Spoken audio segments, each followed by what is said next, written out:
Parce que c'est bien de parler seul dans ton coin à Bukavu. C'est bien de parler seul avec les bien-aimés qui sont là-bas. Mais le jour où nous allons nous rencontrer, tu vas comprendre que tu n'as rien vu en ce qui concerne la proportion de 1/10. Tu n'as rien vu, bien-aimé. C'est ça l'évangile que nous prêchons. Si tu ne connais pas la chose, ne sois pas pressé de dire que voilà, j'en connais. Sois humble, comme mes frères me disent toujours. Il faut toujours laisser une brèche par lequel ou par laquelle tu peux fuir, au cas où tu sais que tu as été fautif. Si tu ne laisses pas la brèche, les corbeaux et la colombe ne sortiront pas. Laisse quand même une fenêtre. Parce que si on t'attrape dans ton enseignement qui est à côté, comment est-ce que tu vas fuir?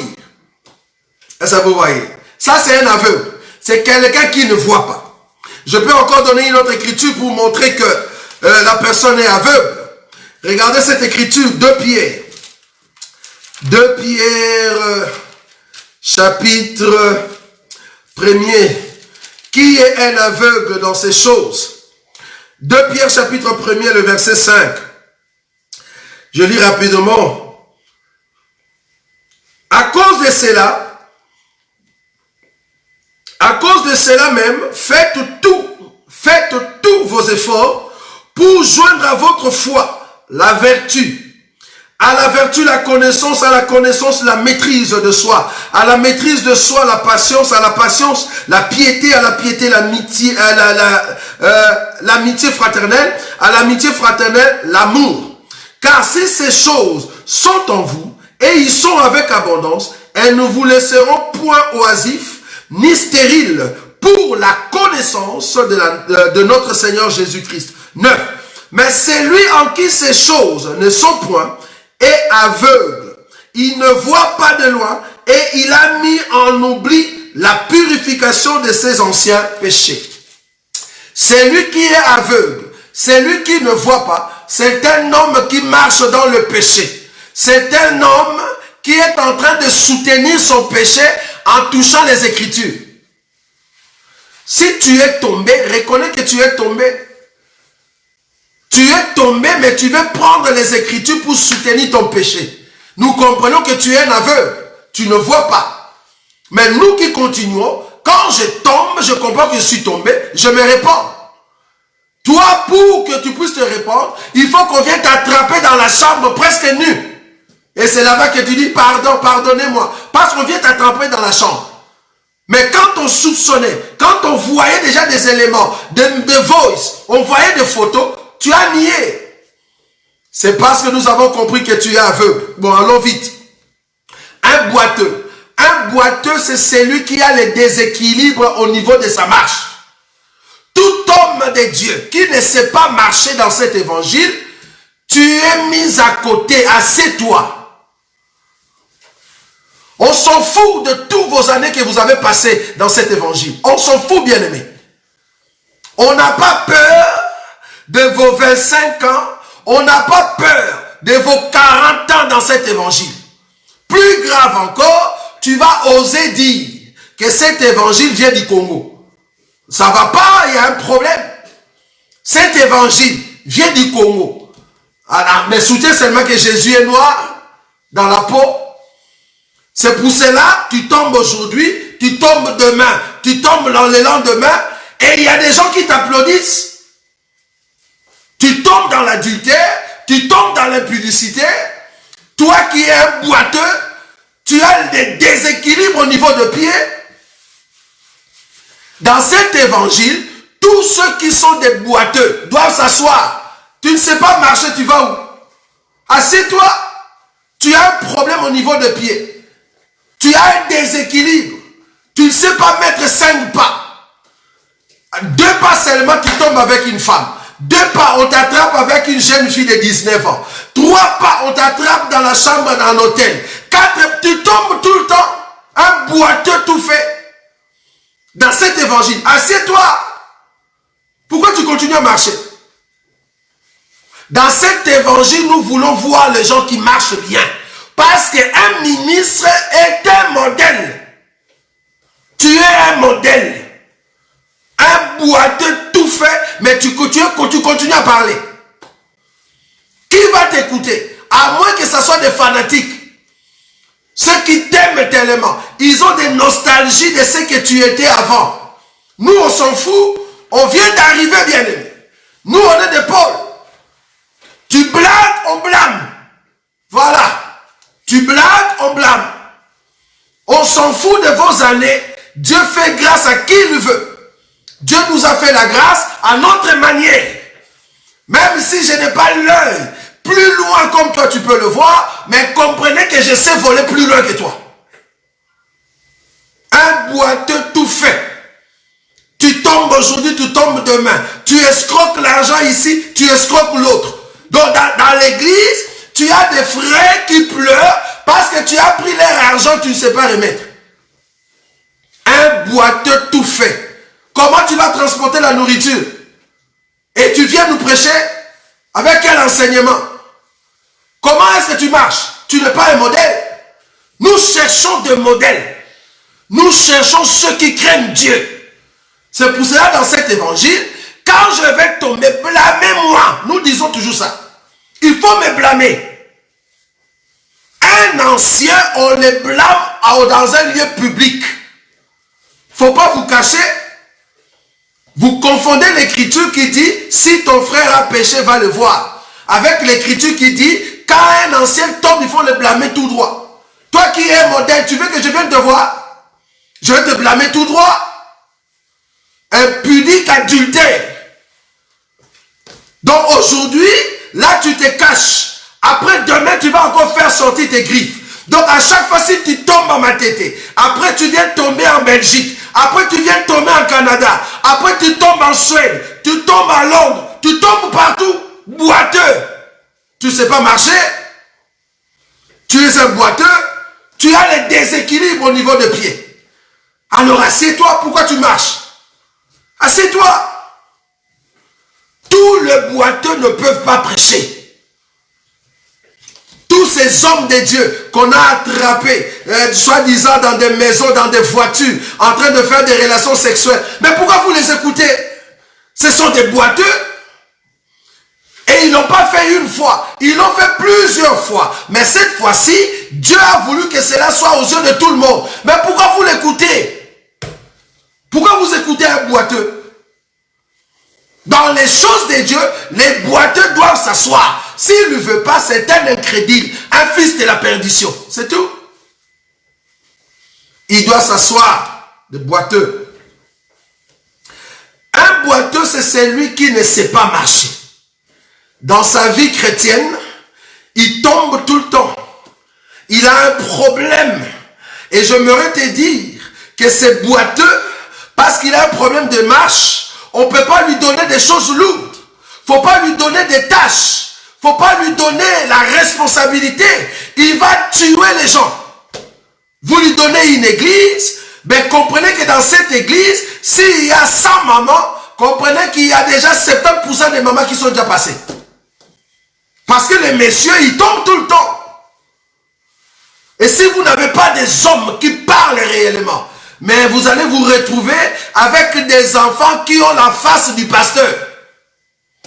Un enfant qui a la morphologie de son pasteur. On demande au pasteur, pasteur, pourquoi cet enfant te ressemble? C'est l'onction de Dieu bien-aimé. Menteur, impudique, adultère. Quelle onction de Dieu? L'onction de Dieu va prendre ta face pour mettre dans le ventre de la maman qui a son époux. Impudique, adultère. Et vous écoutez ces gens-là, un boiteux comme ça, vous l'écoutez. Je vous avais dit, si vous n'aimez pas la vérité, fermez, partez. Moi, je vais continuer à parler. Si Dieu me met en colère comme ça, j'aime. Quand Dieu me met dans la joie, j'aime. Quand Dieu me met dans la position de pleurer, j'aime. Un boiteux ne peut pas prêcher. Un boiteux ne peut pas diriger une église. Non. Non. Tu ne peux pas avoir un nez camus. Permettez aujourd'hui, vous qui avez des questions, aidez-moi. déterminer la colère qui est dans mon cœur, afin que je puisse m'exprimer. Les questions, on les aura toujours. Permettez que je termine ce qui est dans mon cœur. Un homme de Dieu ne peut pas avoir un nez camus. C'est-à-dire, un nez qui est court et le nez ne sent pas l'odeur. Regardez. Je vais prendre une écriture. Psaume chapitre 115. Psaume chapitre 115. Le verset 5. Je vais prendre une écriture.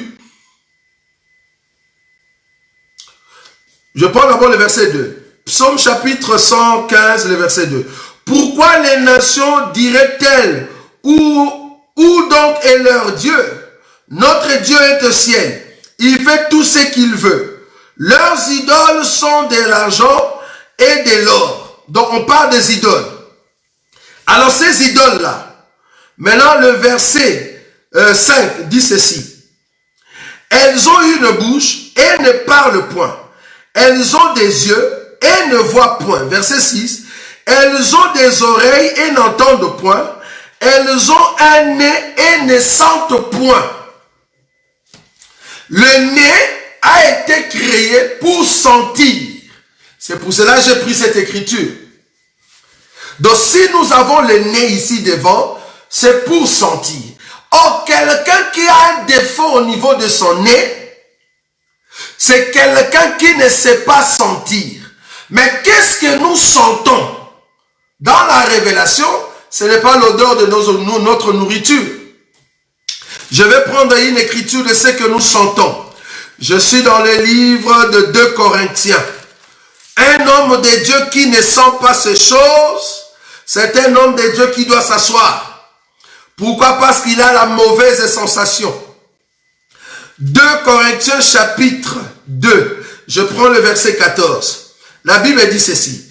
Grâce soit rendue à Dieu qui nous fait toujours triompher en Christ et qui répand par nous en tout lieu l'odeur de sa connaissance.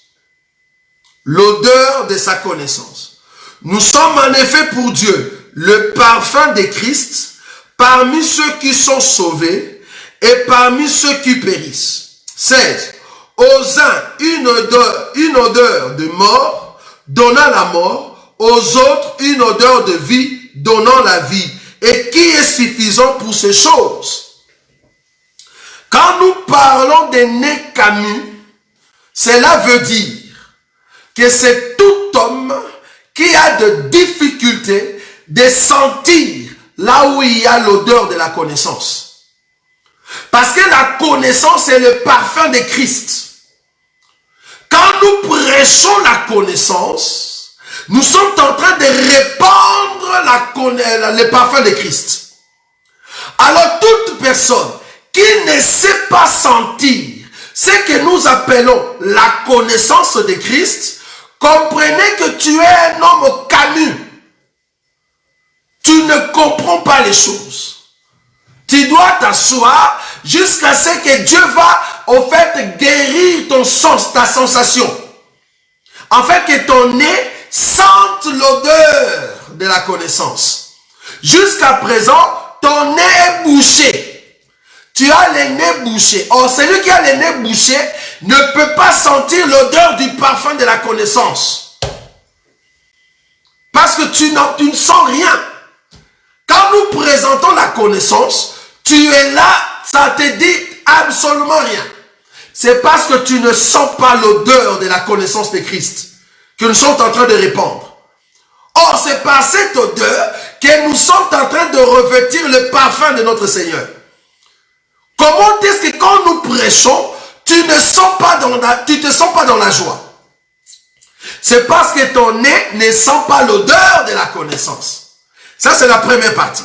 La deuxième partie, le parfum que nous sommes en train de donner, qui est de la connaissance, ne se limite pas seulement à la connaissance, mais il faut aussi sentir l'odeur de la présence de notre Seigneur Jésus. Parce que celui qui sent cette odeur, il vit le miracle, il vit la puissance. Nous ne sommes pas là seulement à dire des révélations, alors que nous ne sentons pas sentir la présence du parfum de l'homme de Galilée au milieu de nous. Parce que quand son parfum est en train de parcourir la salle, quand son parfum est en train de visiter le peuple, en réalité, il y a une guérison qui se donne. Mais toi, depuis que tu as commencé à prêcher, tu n'as jamais senti cette odeur de parfum de Jésus. Nous comprenons que tu es charnel. Tu es vraiment charnel. Tu ne prêches que de mots. Tu n'as pas la sensation. Pourquoi? Parce que ton nez est camus. La deuxième partie, on a dit, un homme qui a les membres allongés ne peut pas servir Dieu. C'est-à-dire, tu as les deux bras, il y a un qui est long et l'autre est court. Si tu as un membre allongé, tu ne peux pas servir Dieu. Il y a beaucoup d'hommes de Dieu au milieu de nous. Nous qui? Ceux qui se disent de l'assemblée des élus, des assemblées de saints, des rachetés, de ceux qui vont aller au ciel. Beaucoup d'entre nous, tu vas le voir, il a un membre allongé. Un membre allongé à fond. Quand il prend la Bible, il te décrit la révélation, tu dis waouh. Mais quand tu l'amènes du côté de la puissance, oh foutez. Foutez. Donc on s'est dit pourquoi on l'a mis sur le terrain. On a compris tes révélations. Maintenant on t'amène sur le terrain de la puissance. Parce que toutes tes paroles qui est remplie de la connaissance de Dieu, imprégnées du parfum, nous devons sentir ce parfum. Mais tu vas le voir proclamer la réalité et l'ombre. Il décrit tout, mais sur le terrain de la puissance. Foutez. On s'est dit, cet homme, c'est un perroquet qui est resté sur les bancs des églises des saints, sur les églises des élites, dans des assemblées de rachetés. Il a tout copié pendant 10 ans. Et quand il commence à répéter, ce n'est même pas un ruminant. Parce qu'un ruminant, il répète, en même temps, il rajoute sa salive. Ça, c'est un ruminant. Mais cet homme, c'est un perroquet. Il a écouté tout et il répète textuellement ce qu'il a répété. Sur le terrain de la puissance, foutez. On s'est dit, tu n'as rien. Tu n'as pas la chose de Dieu. Il y a un jour, on va vous amener un homme démoniaque qui est rempli de mauvais esprits. On l'amène et on voit avec tes révélations là. On dit, bon, bien aimé, tu as... Bon, maintenant, cet homme a besoin qu'on puisse délivrer. Qu'on puisse amener la délivrance. Prie pour cet homme. Tu vas voir que les démons étaient calmes quand tu parlais de la révélation. Mais quand tu vas entrer sur le terrain de la délivrance, de la puissance, tellement que tu es un fouteur, c'est là-bas que les démons vont te tabasser aux yeux de tout le monde. On a vu des démons décrire la vie d'un pasteur qui a couché avec une femme dans un hôtel et qui a osé faire la délivrance sur une personne. Les démons vont détailler sa vie. Les démons ont détaillé l'heure à laquelle ils étaient dans l'hôtel. Les démons ont détaillé le nom de la fille qui était dans l'église. Voilà. Des gens comme ça, tu viens décrire, soi-disant l'ombre et la réalité, mais ta vie, tu vis dans l'impudicité, tu vis dans la dureté, dans le mensonge. Tu ne crois même pas à la parole. Tu connais ni les Écritures, ni la puissance de Dieu. Membre allongé. Tu es trop fort dans la révélation, mais trop petit, bien serré dans les choses de la puissance. Regardez cette écriture. 1 Corinthiens chapitre 2. Je vais prendre une écriture ici. 1 Corinthiens chapitre 2. Verset 4. La Bible dit ceci. ma parole et ma prédication ne reposaient pas sur les discours persuasifs de la sagesse, mais sur une démonstration d'esprit et de puissance, afin que votre foi soit fondée non sur la sagesse des hommes, mais sur la puissance de Dieu. Nous voulons prêcher la profondeur de Dieu, nous disons Amen, mais ajouter à cela la puissance de la parole. Le peuple a besoin de voir Jésus qui leur a parlé, le voir en acte. Très important, bien aimé. Je vais rajouter une autre écriture. 2 Timothée. Comprenez que je suis en train de donner des écritures comme ça, mais c'est un grand enseignement. Je suis en train de prendre des grandes lignes, parce que c'est une émission. 2 Timothée chapitre 2. Je vais prendre une écriture. 2 Timothée chapitre 2. Je prends le verset 16. La Bible dit ceci. Ô Timothée, évite les discours vains et profanes, car ceux qui le tiennent avanceront toujours plus dans l'impiété.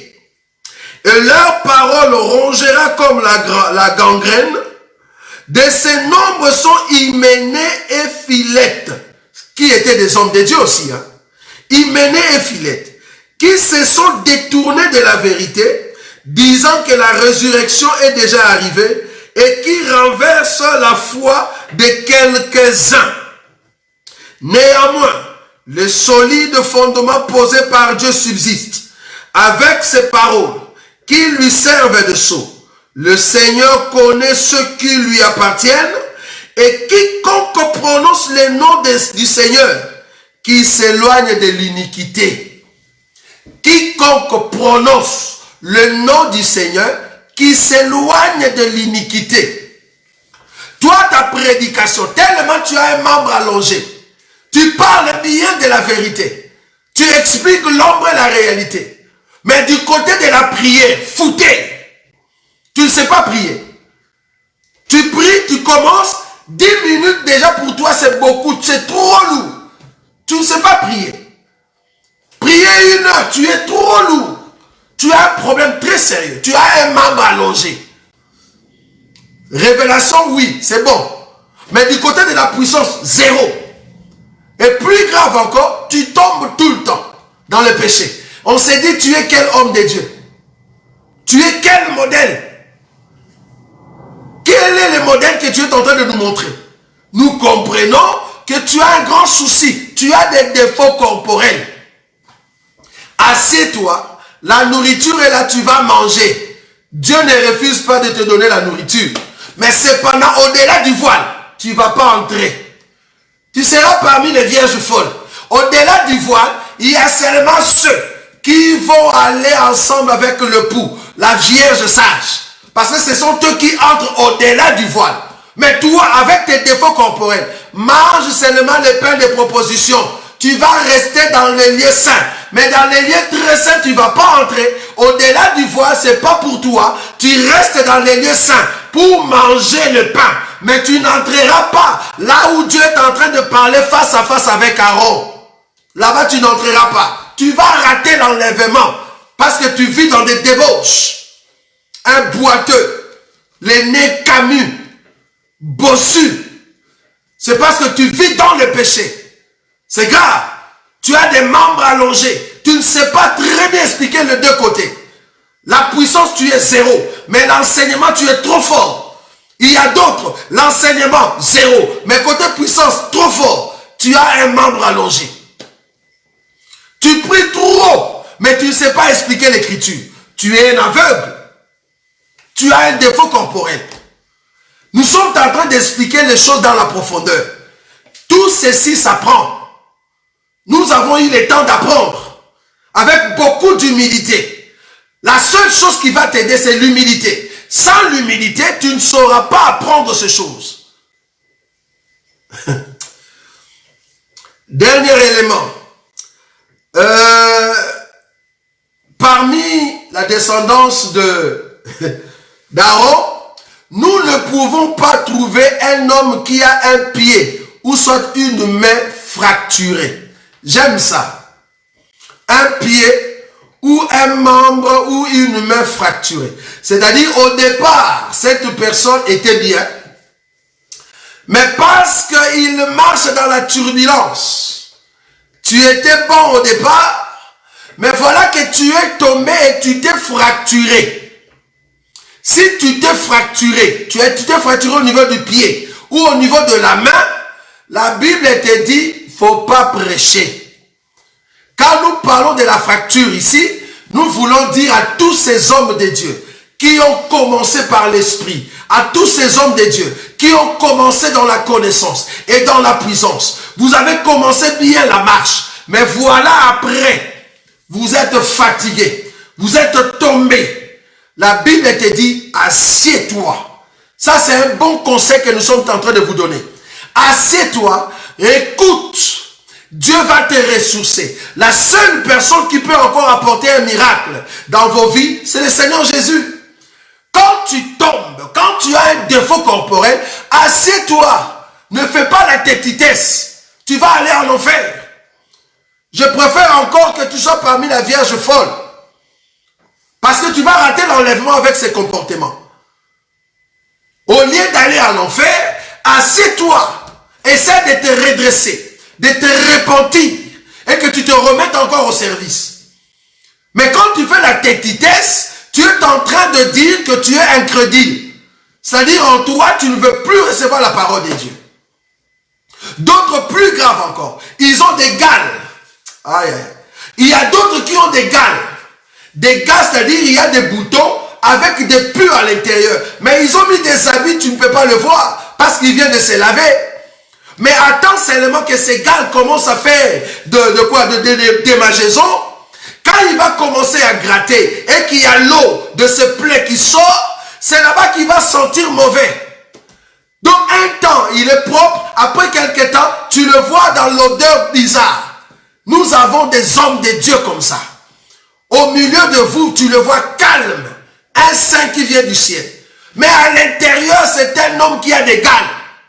Quand ça va faire la démangeaison, vous allez sentir l'odeur, vous dites, mais ça c'était un frère, oui ou non? Un impudique à fond. Il vient au milieu de vous à Bruxelles, très calme. Un homme gentil, un homme bon. Alors que c'est un sorcier. Un sorcier tout fait. On s'est dit, comment est-ce qu'il a touché la Bible pour commencer à prêcher? Comment est-ce qu'un impudique de ton genre, tu peux toucher la Bible et prêcher? Tu as des gales. Un frère en Christ, comme ça, avec des gales à l'intérieur. C'est grave. Tu sens mauvais. Et à chaque fois que la plaie commence à sentir mauvais, tout le monde le sait.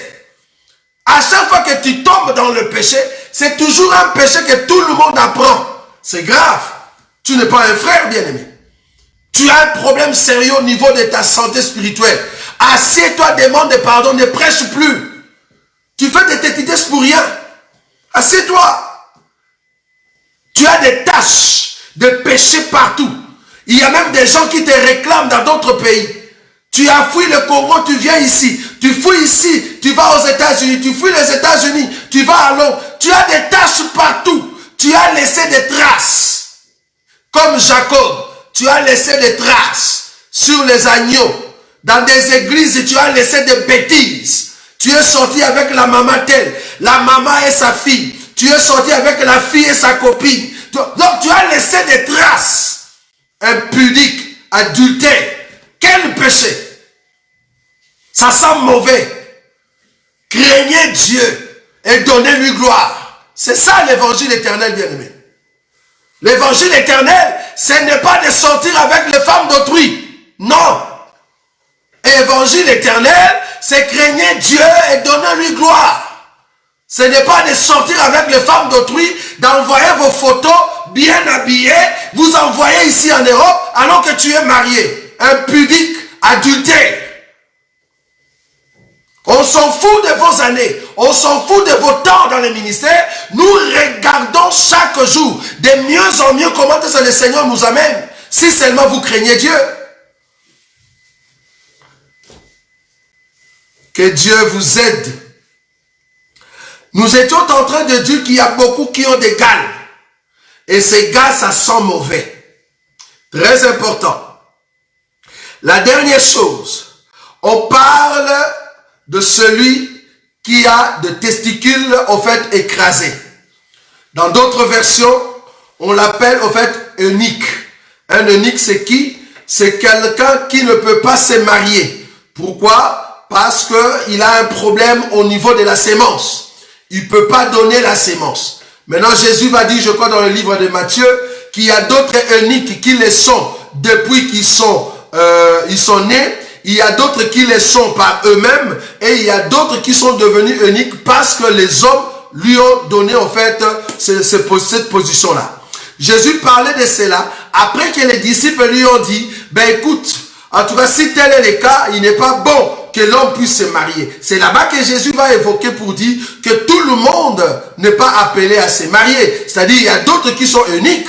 C'est-à-dire ils sont nés pour ne pas donner la sémence. Mais l'écriture là où nous avons lu dans le Lévitique, quand Dieu dit que dans la famille d'Aaron, il ne faut pas qu'il y ait ceux qui ont des testicules écrasés, c'est-à-dire ceux qui sont des eunuques, Dieu voulait dire par là que toi qui es un ministre, tu dois être capable de donner la sémence. Hein?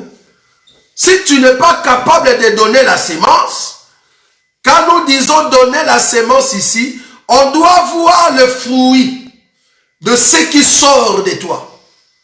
Si nous ne voyons pas de fruits, tu es un arbre sec.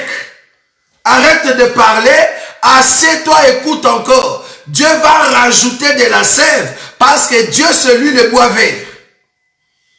Tu parles, mais il n'y a pas de fruits. Tu es un arbre qui n'a pas de vitamines. Tu n'as pas la sémence. C'est vrai, tu es gros, tu marches, mais tu n'as pas la sémence. Parce que tu as le testicule écrasé, bien-aimé. La force de donner la sémence, tu ne l'as pas. On peut te voir parler, mais on sent qu'en toi, tu n'as pas la capacité d'engrosser. Voilà, c'est ça le mot. Tu ne peux pas engrosser, avoir des enfants. Un ministre, c'est un modèle. Comme Paul l'a dit, je sais que vous avez plusieurs maîtres, mais cependant vous n'avez qu'un seul Père en la foi. On doit avoir ceux qui ont écouté la parole de Dieu et qui manifestent la vie de Dieu.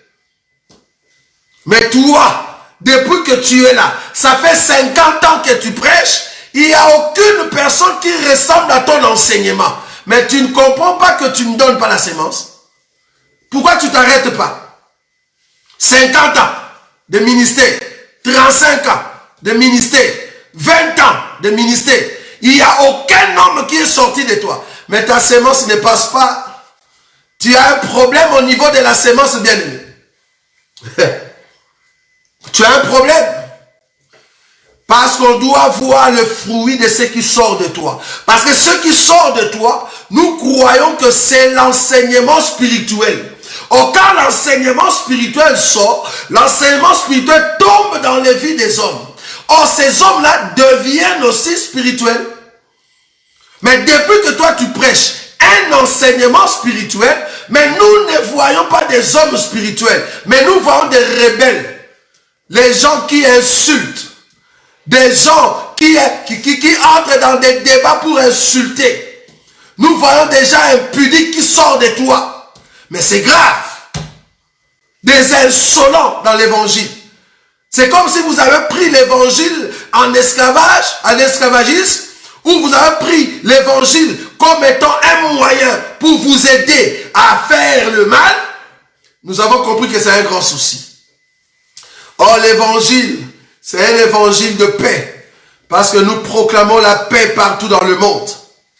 Si vous avez un défaut au niveau de vos corps, au niveau de votre esprit, au niveau de votre âme, comprenez que tu ne peux pas servir Dieu. Assieds-toi. Si seulement tu viens du ciel, prends le temps d'écouter. Demande à Dieu de te briser, afin que cet enseignement, afin que cette parole te change à l'intérieur. Sinon, tu vas faire des gaffes. Tu vas faire des gaffes et de bêtises. Tu ne seras pas différent de Mukuna. Aujourd'hui, il est en prison. Tu ne seras pas différent de, qui ça, votre pasteur qui prêchait tout le temps, Coutinho Fernando, qui est maintenant avec l'AVC sur son corps, mais qui continue toujours dans l'impudicité, dans l'adultère. Nous, on n'a pas peur de ces gens-là. Il a l'AVC, il a un problème au niveau de sa santé, mais qui continue encore à draguer des filles sur Facebook. Il n'a même pas honte, cet homme-là. Pourquoi? Parce qu'ils ont des défauts corporels. Ils ne peuvent pas servir Dieu. Ils ont un problème au niveau de leur vie. Voyez les gens comme les mbires. Donc on l'a attrapé avec des images, preuve à l'appui, mais il continue à nier et il continue à chanter Ozananga Munanga. N'importe quoi. Donc c'est des incrédules alors. Donc Zamba Nanga Munayo, Namasu Munayo. Et vous croyez que ces gens-là, il faut l'écouter. Un boiteux comme ça. Deux fois, c'est vous qui aidez ces gens-là à croître dans leur péché. Au fait, nous avons compris que le diable a envoyé ses filles dans l'église pour soutenir ses enfants, ses fils, qui sont des pasteurs, afin de tomber avec tout le monde dans l'église, pour suyer le nom de notre Seigneur. Donc, quelqu'un qui est tombé, on a pris des images, on a vu des images, on l'a amené au tribunal, mais qui est en train de nier, et en même temps, il chante Nzamboza Nanga Munanga. Et puis tu mets le titre Tokoka Musamokini, Oka Musanan. Bon, on a raison, Oka Musapenza Mokini. Parce que nous autres, Oka Musabisote. Oka Musanan. Toka Musamokini. Nous allons surprendre le monde. Avec quoi? Avec tes péchés d'adultère. Avec tes femmes que tu as mis plus de 100 vidéos dans ton portable. On s'en fout de tous ces gens-là. Ce sont des gens qui amènent au fait de la séduction. Des gens qui amènent des problèmes. Ils ont des défauts corporels. Il ne faut jamais fermer la bouche devant ces gens-là. Et du reste, pour aller au ciel, c'est pas beaucoup de tribulations, on n'a pas peur. Donc Dieu aide tous ces gens-là qui marchent dans le péché. Oh, si seulement vous pouvez comprendre. Quand nous disons ces choses, comment est-ce que Dieu met en nous la crainte de son nom? Si seulement vous pouvez comprendre. Si seulement vous pouvez comprendre, quand nous disons ces choses, comment est-ce que Dieu va mettre en nous cette façon de vivre avec beaucoup de prudence? Nous sommes des humains, bien-aimés. Vous ne savez pas des tentations, comment ça nous survient. Et comment est-ce que Dieu nous a aidés pour sortir. Hein, bien-aimé? Quand la Bible dit, aucune tentation ne peut survenir, qui ne peut être au-delà de tes forces, cette écriture est vraie pour les enfants de Dieu. C'est-à-dire, Dieu a mis en toi la capacité, quand la tentation arrive, que tu puisses surmonter cela. Même si tu arrives comme Joseph, on prend même ton habit, tu ne vas pas tomber. Donc quand tu vois des pasteurs qui tombent avec telle sœur, et il est tombé avec telle maman, comprenez que c'est sa vie. Ce n'est pas par erreur. C'est sa vie de vivre ça. Ce sont des impudiques et des adultères. Et Dieu, comme il est bon, il le laisse jusqu'à ce qu'il va le faire sortir dehors. Donc quand nous voyons ces gens-là avec des vidéos, ça ce ne sont que des flashs. Mais il y a d'autres plus nombreuses qui ont déjà connu la vie ou le corps de ces hommes-là. Des boiteux, des aveugles, ils ont des gales. Et ça sent mauvais partout. Oh, que Dieu nous aide. Parce que nous sommes de la race élue. Et Dieu de gloire nous a protégés. En tout cas, c'était un plaisir d'être avec vous. Permettez aujourd'hui que je ne puisse pas répondre à beaucoup de questions. Nous allons répondre à vos questions prochainement. Écrivez-nous encore, écrivez-nous davantage. Et je crois le vendredi prochain, on viendra ici. Peut-être on va exhorter juste pour 10-15 minutes. Et on entre directement dans des questions. Donc préparez vos questions tout au long de cette semaine. Avec les questions que nous avons aujourd'hui, nous allons le vendredi directement entrer dans des questions-réponses. Donc amenez vos questions prochainement parce qu'aujourd'hui, nous avons compris que Dieu voulait vraiment nous avertir. Dieu voulait m'avertir. Dieu voulait t'avertir, afin que tu ne puisses pas vivre la vie de débauche, que tu ne sois pas une personne qui vit dans le péché et tu trouves ça normal. Ce n'est pas bon pour un enfant de Dieu qui vit dans le péché et qui trouve ça normal. C'est-à-dire, tu es en train de vivre dans l'adultère, tu sais toi-même que tu es marié, alors qu'en même temps, tu as des relations dans l'intimité, dans les cachettes, avec une autre personne. Et cette relation est en train de croître. Mais tu pries. Tu cherches l'abomination pour rien sur ton corps, sur ta vie. Un enfant de Dieu ne vit pas comme ça. Donc toi-même, tu es marié. Tu es dans la maison avec ta femme. Tu es dans la maison avec tes enfants. Mais tu sors avec une soeur quelque part. Et c'est vraiment dans l'intimité. Tu mens à ta femme, je suis parti en congé. Vraiment ta femme, tellement qu'elle t'aime, elle a repassé tes habits, tes pantalons. Soit disons que tu pars en congé, soit disons que tu pars dans une retraite, alors que tu pars pour sortir avec une autre femme. Et cette femme, c'est la sœur dans l'église. Bon, enfin, je ne sais pas. Il faut vraiment avoir un cœur où le diable a déjà gagné ton cœur, quoi. Parce que la sensation que tu peux avoir, c'est de pleurer à fond. C'est de pleurer. Comment tu vas prier? Qu'est-ce que tu vas dire à Dieu? Comment? Tu vas dire quoi? Parce qu'avant de prier, il faut que tu dises à ta femme ce que tu as fait. Il faut que tu lui dises. Sois sincère, dis-lui ou dis-la qu'écoute, j'ai fait ça. Alors il faut être courageux. Tu l'as fait combien de fois? Combien de fois tu as trompé ton mari? Combien de fois tu as trompé ton mari qui était au travail et toi tu es resté à la maison, mais tu sors avec quelqu'un? Combien de fois tu as trompé ta femme? Mais vous n'avez pas peur de Dieu, vous n'avez pas crainte de ses noms, mais vous priez. Waouh, alors le Seigneur a raison. Étroite est la porte qui mène au ciel. C'est seulement peu qui vont entrer par cette porte. Donc tu pries, mais en même temps, tu sors avec un homme alors que tu es dans la maison du mariage. Mais c'est grave. Comment est-ce que tu es à l'aise? Hein, pasteur? Comment tu es à l'aise? Archibishop, archipape, comment tu es à l'aise? Tu sors avec une femme alors que tu as ta femme à la maison. Quand tu termines là-bas, qu'est-ce que tu vas dire à ta femme? Et après, tu vas prendre ta femme pour prier. Et tu viens imposer les gens les mains. Ouh là là, alors l'église, c'est vraiment un endroit où il y a des sorciers qui sont en train de vous envoûter. C'est la sorcellerie, bien-aimé.